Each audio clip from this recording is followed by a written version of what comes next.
नमस्कार दोस्तों, learn with Anju channel में आपका स्वागत है। सुबह के इस वीडियो में ऐसी सूचनाएं और अपडेट्स होती हैं जो विभिन्न समाचार पत्रों पर छाई होती हैं और विद्यार्थियों के लिए आवश्यक होती हैं। तो आइए शुरू करते हैं और देखते हैं कि आज के न्यूज़पेपर में विद्यार्थी जीवन से संबंधित कौन कौन सी अपडेट्स हैं। तो वीडियो को जल्दी से लाइक कर दें, शेयर कर दें। जिन छात्रों ने चैनल को अभी भी सब्सक्राइब ना किया हो तो जल्दी से सब्सक्राइब कर लें ताकि आप लोगों को इसी प्रकार की ऑथेंटिक अपडेट सबसे पहले मिलती रहे।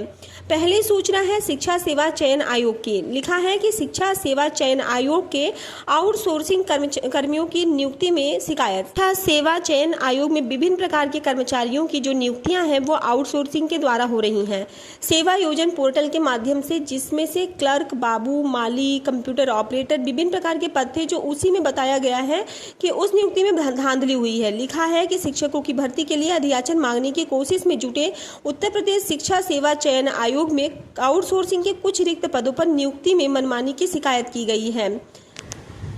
जब शिक्षा सेवा चयन आयोग के कर्मचारी ही इस तरीके से नियुक्त होंगे तो वो किस प्रकार से नियुक्तियां करेंगे, ये सोचने वाली बात है। जब माध्यमिक शिक्षा सेवा चयन बोर्ड था तब भी इस तरीके की शिकायतें आती थी। जो आउटसोर्सिंग के कर्मचारी थे वो भर्तियों में धांधली करते थे, फर्जी ईमेल के द्वारा नया पैनल बनवाते थे, कई तरीके की गड़बड़ियां करते थे और उनके खिलाफ कार्रवाइयां भी की गई। लगभग 35 से 36 कर्मचारियों को हटाया भी गया था आउटसोर्सिंग के। उसके बाद में जब शिक्षा सेवा चयन आयोग नया बना, जो असिस्टेंट प्रोफेसर की भर्ती में पेपर लीक का मामला आया, जिसकी जाँच हो रही है शासन के द्वारा, जिसके मूल्यांकन के लिए एक अलग समिति बनाई गई है। और इस भर्ती में जो भी पेपर लीक हुआ है, जो गिरफ्तारी हुई है पेपर लीक के मामले में, वो आउटसोर्सिंग के कर्मचारी की ही गिरफ्तारी हुई है।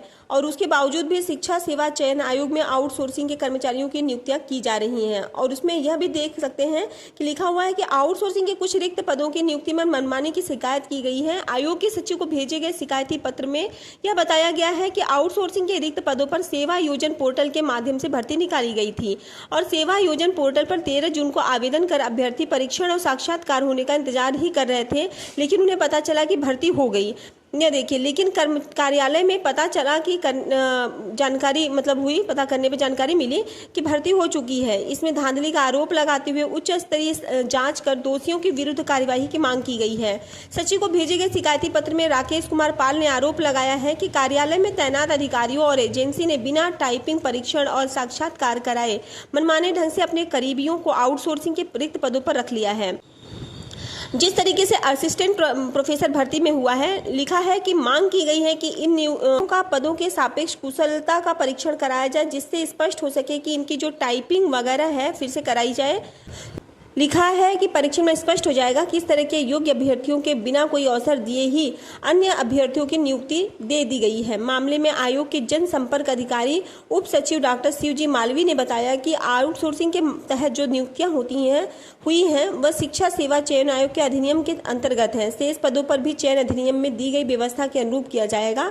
अभी कंप्यूटर ऑपरेटर के वाहन चालक के 13 पदों पर चयन किया जाना है और इसके अलावा चतुर्थ श्रेणी में अलग अलग श्रेणी के कुल 39 पदों पर नियुक्ति होनी है। अगली जो सूचना है वो शिक्षकों के रिक्त पदों को लेकर के है। लिखा है केंद्रीय स्कूलों में संविदा पर न हो नियुक्ति के संसदीय कमेटी ने कहा है कि जो संविदा भर्ती हो रही है केवीएस में, एनवीएस में, बहुत सारे संसाधनों में, उसको लेकर के लिखा है कि करीब 10 लाख पद रिक्त हैं और उस पर स्थायी भर्ती नहीं हो रही है। संसदीय पैनल ने स्कूली शिक्षा समेत दूसरे संस्थानों में शिक्षकों के खाली पदों पर अनुबंध के आधार पर भर्ती पर गंभीर चिंता जताई है। शिक्षा पर संसदीय समिति संसदीय स्थायी समिति ने एक दिन पहले शुक्रवार को संसद में पेश 368वीं रिपोर्ट में कहा कि देश के स्कूलों में शिक्षकों के लगभग 10 लाख पद रिक्त हैं। देश में 14.8 लाख स्कूलों में से भारत सरकार करीब 3000 स्कूलों का ही संचालन करती है, लेकिन समिति ने पाया कि केंद्रीय विद्यालयों और नवोदय विद्यालयों में भी रिक्तियों का स्तर चिंताजनक है। केवीएस और नवोदय विद्यालयों में भी कुल मिलाकर के 30 से 50% तक रिक्तियां हैं।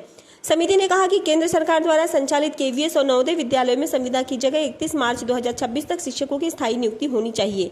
समिति ने यह भी कहा कि स्कूलों में संविदा वाली नियुक्तियां रोकी जाएं। आगे लिखा हुआ है कि राज्यों की फंडिंग भी रोक दी जाए। संसदीय पैनल ने कहा कि विभिन्न राज्यों में समग्र शिक्षा अभियान SSA के जरिए पैसा पाने वाले स्कूलों में प्रारंभिक और प्राथमिक स्तर पर ही 7 लाख रिक्तियां हैं।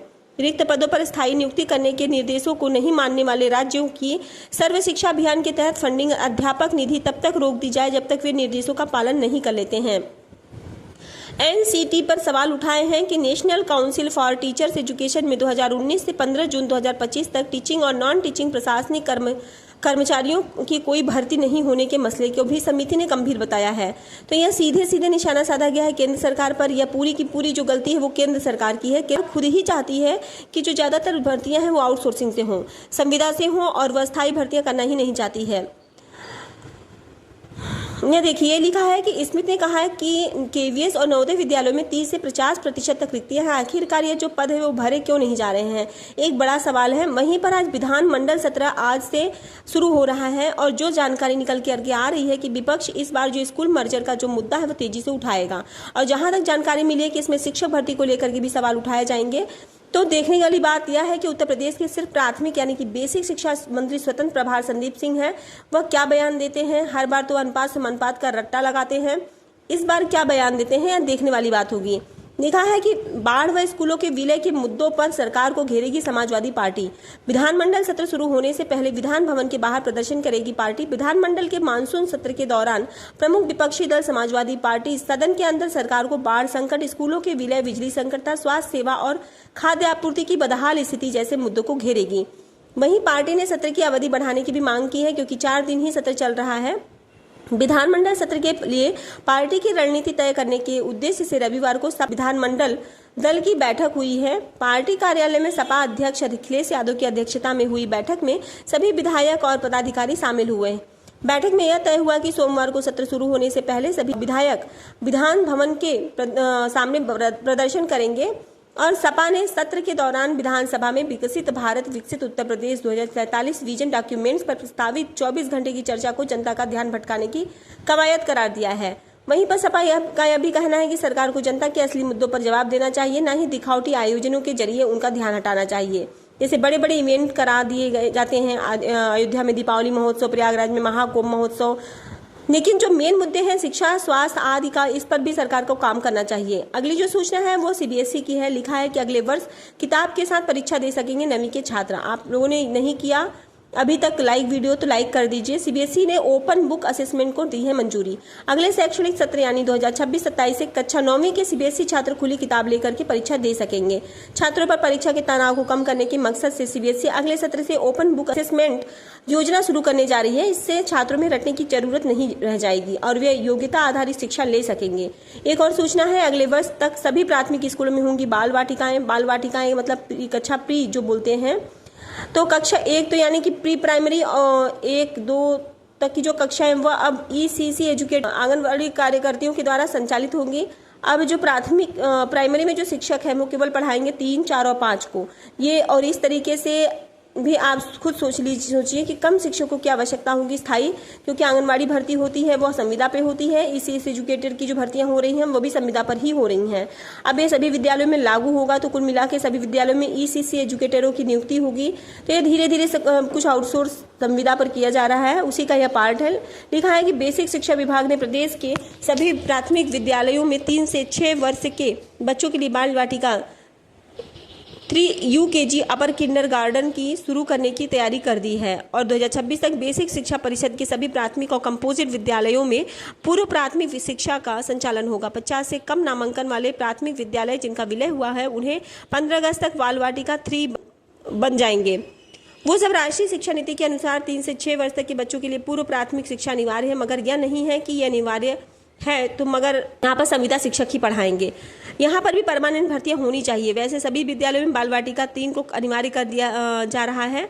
और प्रदेश में वर्तमान में 1,11,621 प्राथमिक और कंपोजिट विद्यालय संचालित हैं और इनमें से 70,494 प्राथमिक और कंपोजिट विद्यालयों के परिसर में आंगनवाड़ी केंद्र संचालित हैं, जिनमें बाल वाटिकाओं का संचालन हो रहा है। शेष 4,127 प्राथमिक और कंपोजिट विद्यालयों में आंगनवाड़ी केंद्र नहीं है। यहाँ पर बाल वाटिकाएं चलेंगी तो कुल मिलाकर के टोटल प्राथमिक भी आपका जा रहा है सीधे सीधे संविदा भर्ती पर। और यह जो ईसीसी एजुकेटर्स की नियुक्ति हो रही है, आंगनवाड़ी की भर्ती है, यह आंगनवाड़ी जो कार्यकर्तियाँ यहाँ पे पढ़ाएंगी। अब इनको भी अनुपात समानुपात में जोड़ लिया जाएगा। 18,000 ईसीसी एजुकेटर की नियुक्तियां जो प्रक्रिया है वो भी चल रही है। और जब सभी विद्यालयों में बाल वाटिकाएं शुरू हो जाएंगी तो ईसीसी एजुकेटर की भी जो भर्तियां हैं ज़्यादा भर्तियां होंगी। इसको लेकर के और भी बहुत सारे समाचार पत्रों के माध्यम से जानकारी दी गई है। अगली सूचना है यूपीएससी की। सीबीआई जांच के बाद एपीएस भर्ती परीक्षा 2023 पर ग्रहण लगा है। जो नई भर्ती का विज्ञापन 2023 में जारी हुआ था उस पर भी ग्रहण लगा है। ये देख सकते हैं, लिखा है कि एपीएस परीक्षा 2023 के तहत 331 पदों पर भर्ती होनी है, जिसमें पहले चरण की लिखित परीक्षा 7 जनवरी 2024 को हुई थी, जिसका परिणाम 4 मार्च 2024 को जारी किया गया था। दूसरे चरण के तहत शॉर्ट हैंड और टाइप टेस्ट की परीक्षा 8 जून से लेकर के 18 जुलाई 2024 तक लखनऊ में हुई थी और दूसरे चरण की परीक्षा के आयोजन का 1 साल से अधिक समय बीत गया। लेकिन अभ्यर्थियों को अब इस परीक्षा के परिणाम और तीसरे व अंतिम चरण की परीक्षा तारीख होने का इंतजार है। कोई भी जानकारी नहीं दी गई है। भारतीय विमानपत्तन प्राधिकरण से भर्ती आई है। जूनियर एग्जीक्यूटिव की 976 पदों पर लास्ट डेट है 27 सितंबर। वेबसाइट है ai.ao।